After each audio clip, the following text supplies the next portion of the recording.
Vula ke radio asikulingelele sikamukele saqhubeka nazo inhlelo ezithinta amaNazaretha njengoba njalo ke masuke kuyisabatha siba na inkonzo njengoba sezwile inkolo sikubeka ithi inkonzo siyithole lapha ke kumfundisi njamanje siyaqhubeka ke sibheka ingosi ihlabelelo zamaNazaretha nekuyingosi esibanayo njalo nje mekusuka kuyisabatha kodwa namhlanje sithatha sithi ukuhluka kancane sikuthatha iditho no dokotela sibheke indaba ethinta ulwazi ngemvelaphi yohambo lude lweBhayibheli kanjalo negameko ethinta umhlaba sibheka ukuhlobana phakathi kwalezi zinto ezimbili udokotela onkulu kethoba asikubelele sikamukele umsakazeni ngiyakubingelela amacingwane amakholwa onke emhlabeni namaNazaretha agubuzela umhlaba engubo emhlophe etheqwa madoda ingubo emhlophe ingubo yokunqoba injalo indaba mhlambe kade ngibala ihloko sesikhulume ngazo kodwa namhlanje leso qhamuka ngaso ujasifasa amabhande ngoba kunohambe sikuthathayo awuchaze kungani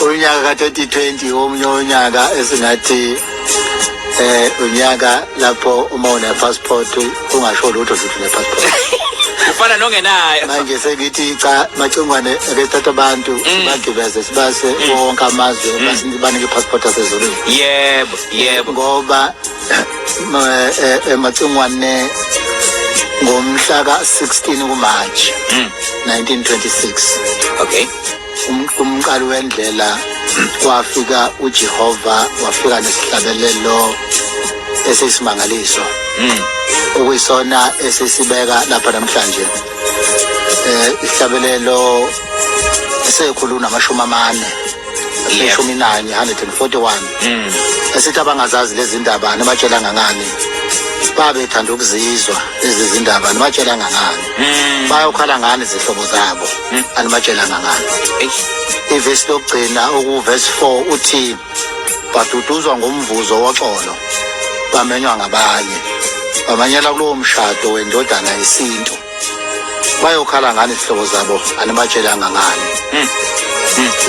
lo mhlabeleli noma lesihlabelelo esaqhamuka kuJehova sehlela kumqalo wendlela esezuthi sibe khona lapha namhlanje sizobatshela izindaba cishe amacingwane sibona ukuthi ngoba sihlale njalo sikhuluma ngeBhayibheli kodwa ke sibuke nje izigameko zali iBhayibheli nezigameko zomhlaba ukuze sinike izwe isithombe ngoba hambe abantu emhlabeni babe nakho ukudideka kube ngathi iBhayibheli akuyona incwadi kaNkuluNkulu efuneke ngabe isinika i-guideline ofuna ngabe isinika inkombandlela ukuthi uma sikholwa singamakholwa sifuna ukubona uNkulunkulu uma sifa lapha ngoba sikholelwa amacingane thina ukuphila la asikholelwa futhi ukuphila phakathi sikholelwa ukuthi sizokufa bese siyobona uNkulunkulu bayihambe baningabazele asiphiki ukuthi iBhayibheli labhalwa impela iBhayibheli labhalwa njengoba ngikhuluma ngehlabelelo ngithi safika ngoJehova kwisikhozi senhlupheko ushema sifika kuye yabo manje ngeke sisho ukuthi ke manje ke sabhalwa uye simbuke ushembe ngokwenyama singambonga ngomoya bese kuthiwa lo mbhalo lona thina sasingekho ubhalwa neBhayibheli ke linjalo incwadi ebhaliwe abantu ababethunywa uNkulunkulu izinceku kaNkulunkulu ngokwehlukahlukana kodwa uNkulunkulu ayekuphefumulela ukubhalwe ibona ukuze manje ke sizothatha uhambo olude ukuthi sisoka apha neBhayibheli uzwena namhlanje angifuni ukupholisa amaseko angifuni ukuthi ngoba amasi abekelangeni bese ngipholisa wona kamaseko ngifisa uba sigijime sibuka ukuthi ke iBhayibheli ngithi ukukhandwa komhlaba akuveli uma sicwaninga ukuthi umhlaba mawukhandwa wakhandwa ngayiphi date okay akuveli futhi ukuthi kwakuyiphi udate uNoah akha umkhumbi kodwa sifuneka sibheke kakhulu ukuthi njengoba singayithola idate yokwafa komhlaba futhi noma yiluphi ucwaningo olungaqhamuka noma noso science olukhona olucwaningo olungaveza ngokwearchaeology ukuthi nakho lokho kwase kuphila iminyaka engamamiliyoni hayi kuyaphikisana neBhayibheli ngoba kuvele eBhayibhelini uNkulunkulu asazi ukuthi uNkulunkulu wawukhanda nomhlaba nalokho kusuke kuvundulwa iscience ukhandwe uyona uNkulunkulu ngoba uNkulunkulu ukhanda umhlaba namazulu phezulu. Yebo. Konke nje kukhona kukhanda uNkulunkulu. Kodwa siyabuka ngonyaka ka-2500 BC ngaphambi kokuba uJesu azalwe. Sibuka iGibhithe okokuqala nqa eBhayibhelini ikwazi ukuba idiscover noma ithole ipapyrus, ikwazi ukuthi ikhanda inki ukubhala. Siyakubona kuqala ngalonyaka lapha eGibhithe ilibrary yokuqala emhlabeni eyayiphethe ulwazi siyibona eGibhithe. Ukwakhiwa kwensimbi sikubona eGibhithe. Uzasho-ke uSir Wallis Babbage okhuluma ngepapyrus lapho echaza khona ukuthi ipapyrus itholakala eGibhithe emfuleni iNile River. Lo mfula okuthiwa iNile River wawubuye ubizwa ngokuthi ke uGod Happy. Ila kukhona khona uGod Happy ngoba phela uNkulunkulu simbiza ngamagama ahlukene kuye ngokuthi uziveze kanjani kithi. Uyabona, Jehova Jireh, Jehova bani, Jehova Seed, Jehova bani, uyabona ngokwehlukahlukana. Kodwa sibona uNkulunkulu entabeni ebizwa ngenyanga iMount Moon eyaduma kakhulu ukuyiMount Moon iKilimanjaro etholakala lapha na ezweni laseKenya, phakathi kwezwe laseKenya nelaseTanzania. Siyayibona futhi iMount Moon uNkulunkulu Happy etholakala ezweni okuthiwa iRwenzori elilapha eUganda. Ngakho ke kubalekile ukuthi ke kuyiGreat Lakes ngoba uAfrika lokho esikhuluma khona yonke into iqale eAfrika eminyakeni ewu2500 ngaphambi uJesu azalwe. Kwazothi eminyakeni ewu2400 ngaphambi kokuba uJesu azalwe amaGibhithe aqala nqa uku-import igolide. Laqala lahamba igolide lazo kuyo zonke izingxenye zaseAfrika lisuka lapha eGibhithe. Ngonyaka ka-2331 sibona ubukhosi bokuqala, ubukhosi okuthiwa iSemitic, ubukhosi beSemitic emva kokuba kunqotshiwe iSuma kwaba ne-empire ne-conqueror yokuqala eyabakhona emhlabeni. Ngoye 2300 sibuka kuqalwa nqa ukuba kufuywe ihashi. Ihashi liqala ukufuywa eGibhithe. Nokuqala kokufika kweyinkukhu siqala ukubona ukufika kweyinkukhu uqala eBabylon. Okay. Sibone futhi ukwakhiwa kwemikhonto nezinto ezifaka imikhonto kuqalwa ukuba sikubone lapha eBabylon. Sengiyakhumbula nje ukuthi nathi banguni into esaqala nqa uba sifuye kwaba zinkomo. Kodwa ngifuna ukuba ngichithe isikhathi siyacela ukuba sisho ukuthi ngoye 2166 kwabe sekuzalwa uAbraham. Kwaba unyaka ubalekile lona emlandweni weBhayibheli nasemlandweni omhlaba ngoba bazalwa uAbraham naye. Sibona futhi ngoye 2066 uzalwa uIsaka, uIsaac ezalwa elandela uJakobe. uIsaka noJakobe noEsawu bayazalwa. Siyakubona futhi uma sigijima ukuthi ngo1915 kwabe sekuzalwa uJoseph. Uyazalwa ngo1915. U1898 uJosepha wasedayiswa siyalwazi ukudaba lakhe wagcina eyoba isigqila eGibhithe. Owasuka futhi ngo1885 kwawuyena oyirura oyiphathayo inina eGibhithe wabekwa waba induna enkulu waphatha zonke izinto eGibhithe ngoba wayesethethe. 1885 1805 yep uJosepha wase ehamba eyamathongo nakubo elishiya elengabani. Ngo1700 sibona okokuqala nqa idocument echaza ngento eziphathelene nemithi nokulapha nokuhlinzwa kwabantu ukuthi umuntu uhlinzwa kanjani. Le document ibizwa ngePapyrus document. Okokuqala nqa amaGibhithe ekhipha loo nto leyo. Kusho ukuthi amaGibhithe ayikhaya lodokotela. Ela eAfrika. Sese-Afrika baba. Asikayi kwenye indawo se-Afrika nje. Sesibona ngo1526 kwasekuzalwa uNkulunkulu wami umuntu wakhipha amaGibhithe. Wakhipha ama-Israyeli eGibhithe kwasezalwa uMoses. Khumbula imbadala. Kwazalwa uMose. wazala uMose 1526. 1526. Yes.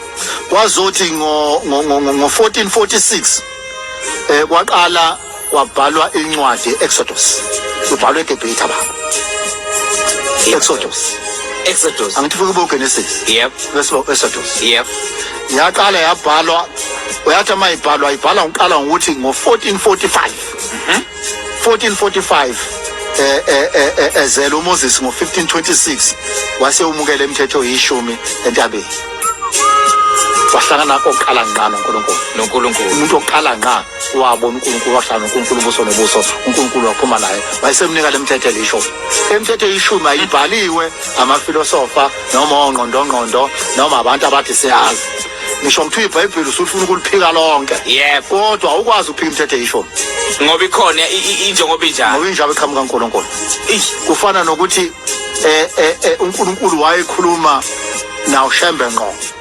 Umqali wendlela. Ekhuluma naye emoyeni nalezi hlabalelo kungeza semoyeni. Ufike uthi une dispute. Uthi uyayiphika. Hoyi.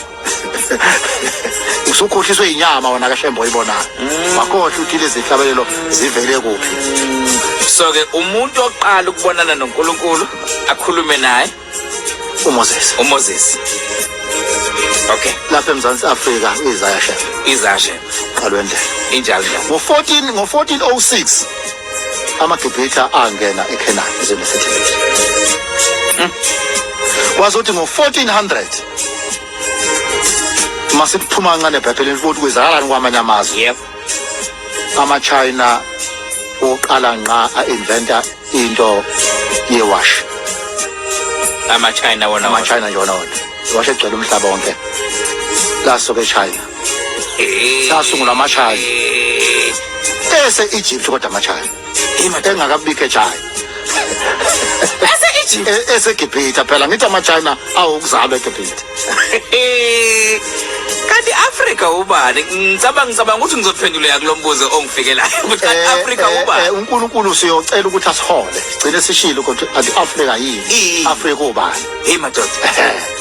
Uma sithi sigama Africa khona umuntu athi hayi mina ngiyena umAfrika mina ngikho konke hayibo konke kuyiAfrika konke kuyiAfrika umuntu oyena umAfrika awusihle kusolo uthini sithi lala lulaza bayeza abazokwengulo yonke into shuthi isuka eAfrika hayi sofika lapho baba ratata sihlaziye ratata uthi nayo uAfrika lo waqhamuka nobani uqhamuka kanjani usho ukuthini ungaAfrikisi nje Africa ungazi ukuthi thina sizocacisela abantu. Ngo 1737 yes waqala kwaIsrayeli yaphathwa amajaji yarulwa amajaji oqala nqa uIsrayeli ukurulwa yarulwa amajaji so isikhathi lokhu sibuke imvelaphi elasisuka khona siboni ilongana uIsrayeli buswa wabuswa amajaji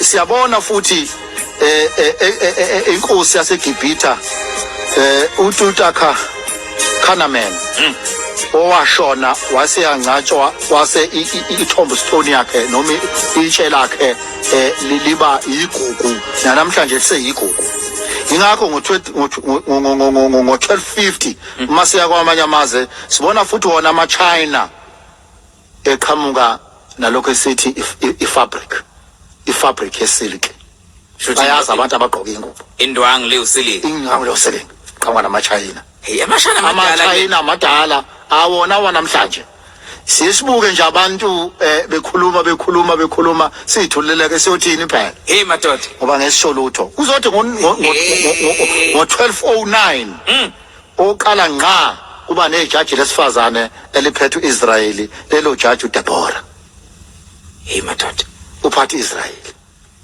manje uDeborah esaphatha Israyeli ngoba kuningi uDeborah akwenze ephethe Israyeli sokuthi nama ke ngikhumbula amaqhawe akithi amadoda ngikhumba amaqhawe akithi esifazana ngikhumbula uNdlunkulu uMantshangasa ngikhumbula uMkabayi kaJamazulu madoda ngikhumbula uNandi kaMbengi Mhlongo ngikhumbula iqhawe lakithi uHeshepi aphakathayo qabe ngikhumbula elinye iqhawe lakithi indlovukazi kaMsweli ngikhumbule elinye iqhawe lakithi uNdlunkulu kwasona muzi ngema bese ngicina ngomntwana uMagogo Buthelezi. Kubalekile ukuthi masikhuluma ke ngamaqhawe akho neBhayibheli besikhumbule nje nawakithi ukuthi nathi sasinawo izinto ayibona zenzeka la uma kuthiwa leli likaMthaneya nje uthi kwa-Israel ukhona umuntu oqala waba ijaji lokuqala lapha lesifazane. Elesibili ijaji elalandela ngo1162 kwaba uGideon.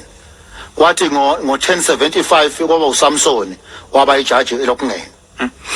Siyabona ke ngo1050 uSawuli naye kuqala ke manje seyiphela ukuthi uIsrael aphathwe amajaji seqala aphathwe amakhosi manje kungena isystem yobukhosi isystem yobukhosi iqala khona eGibhithe. Yenzela ukuba sikubone ukuthi konke okukhona emhlabeni kuyizandulelo zeBhayibheli. uSawuli uba inkosi yokuqala okwathi ngo1010 kwalandela uDavide waba inkosi kaIsrayeli. Udumeleke uDavide futhi ulibo esike sakhuluma ngalo ulibo likaKristu.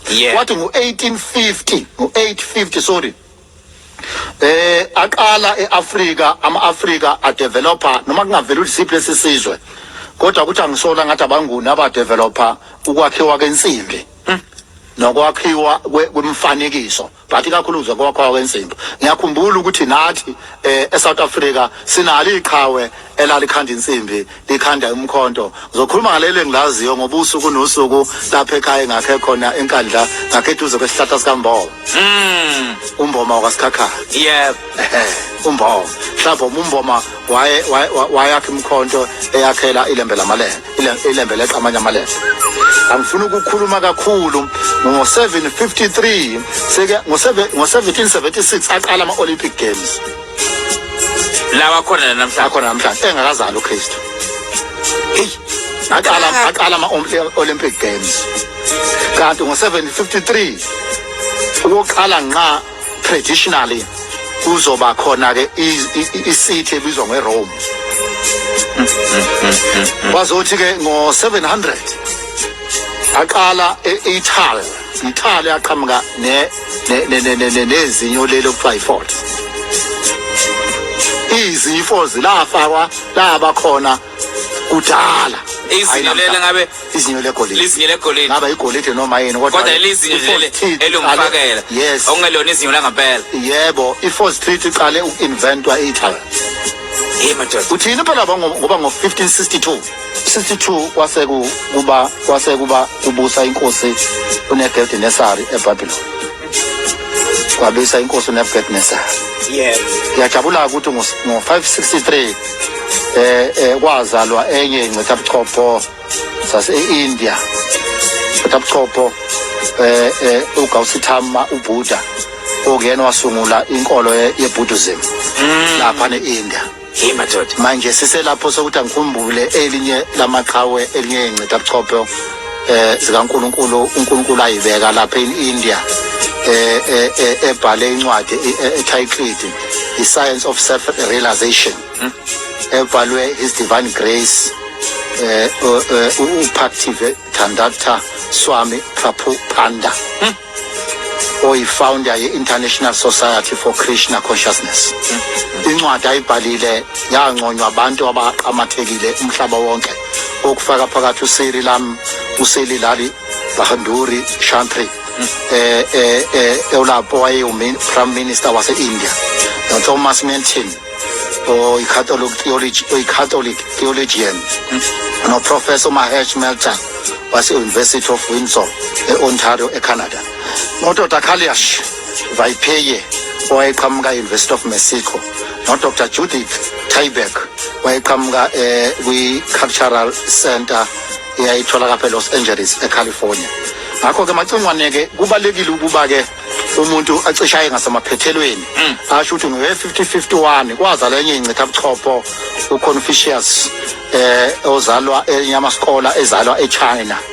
Ngaso leso sikhathi leso ngo520 kwakuvulwa ama-library eAthens lene eGreece beqala abantu befunda ukuthi ilibrary yokuqala ivulwe eGibhithe. Yep.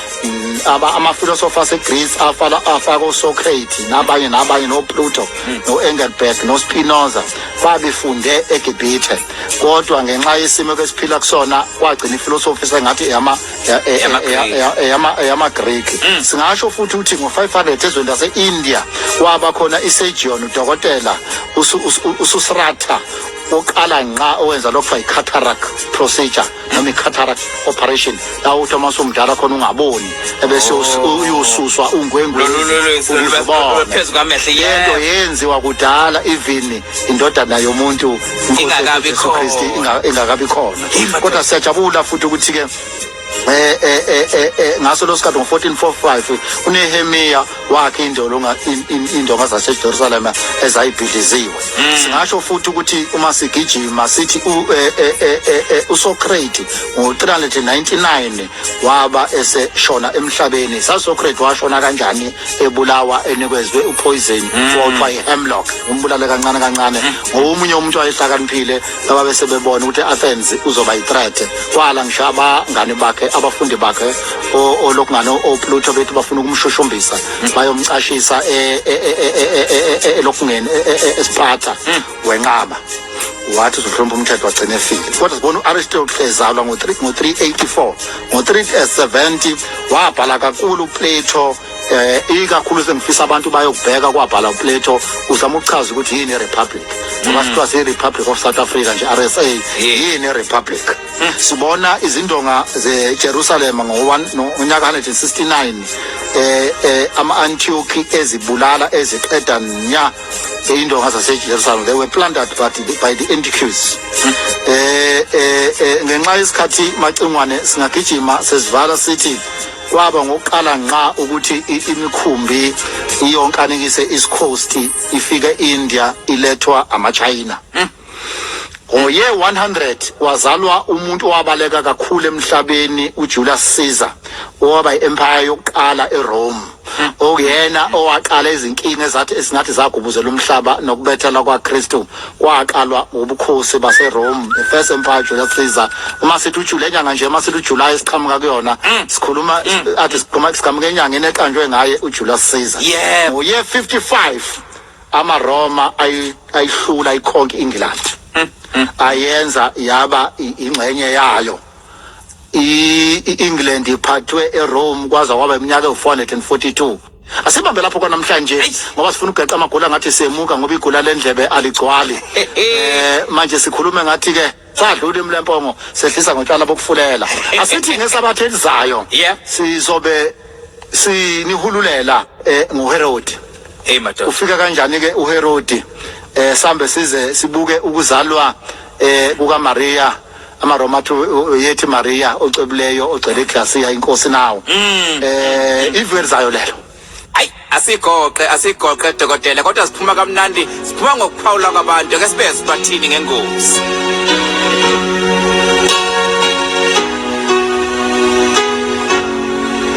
Mnandi ngomazamanaza lethu sinale ndawo le engazi ukuthi ngichaza ngithini ngathi kuba nomunye omnandi uzosusinga ngathi ngadlala usuku lonke ungawuzimanga.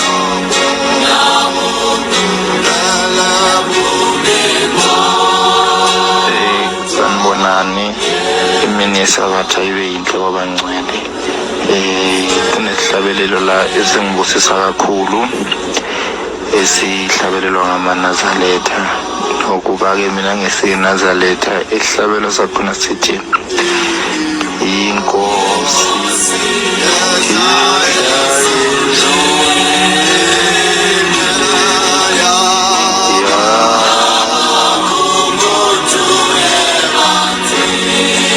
Sanibonani. Sanibonani okhosini ekseni lona okhulumayo uMaqwabe bantu bakithi ngiyabonga ukuthola leli thuba ukuthi ke ngizwakalise nje ukuthi yazi inkonzo yobuNazaretha ngiyayithanda ngendlela eyisimanga futhi iyangibusisa namanje noma ngingasiyo umuntu okholwa ebandleni lamaNazaretha kepha ngiyafisa ukuthi ngathi ngelinye ilanga uNkulunkulu angangisiza ngigcine konke okushiwoyo ngoba ngiyakubona ukuthi kuhamba ngeqiniso nesabatha ngikwazi ukuthi ngigcine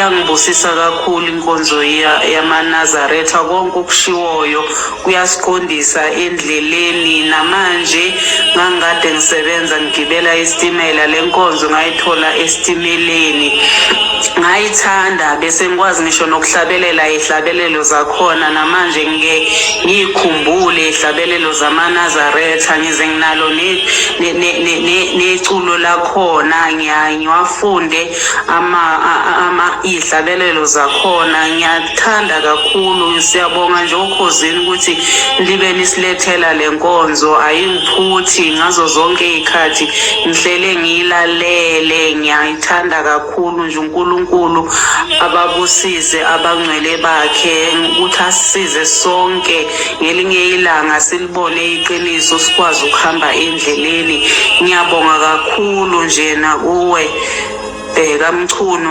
ngokusithulela kahle kangaka lolu hlelo ngiyabonga. Imini yesabatha mayibe yinhleko bangcwele. Kule ngosi ethi kanti ungubani uShembe ngiyabonga ngiyanconcoza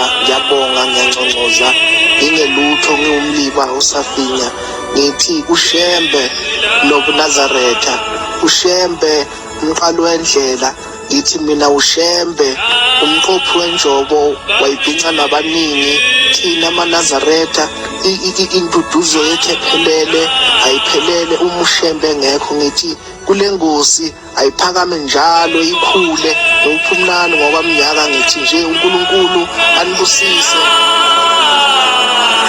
Unjani Bheka noSipho kaMalevu lona okhulumayo kunesihlabelelo esithi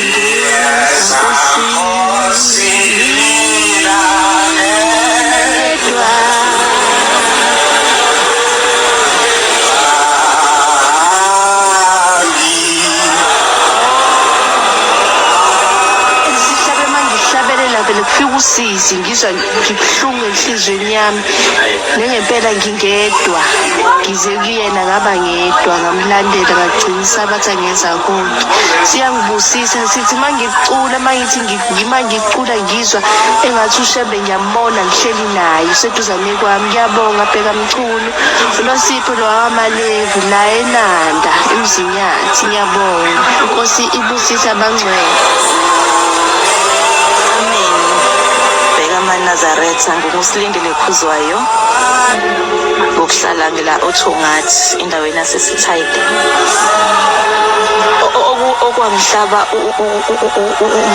ubuchelo kakhulu elendaba leyinwele ayi ngabona ngivuleka amehlo kakhulu ngiNazaretha yebo kodwa yabona uhlelo lwakho engathi uShembe engakukhulisa akuphe okukhulu ngoba lolu hlelo osulufakile luyasikhulisa kunenkulu isukayo.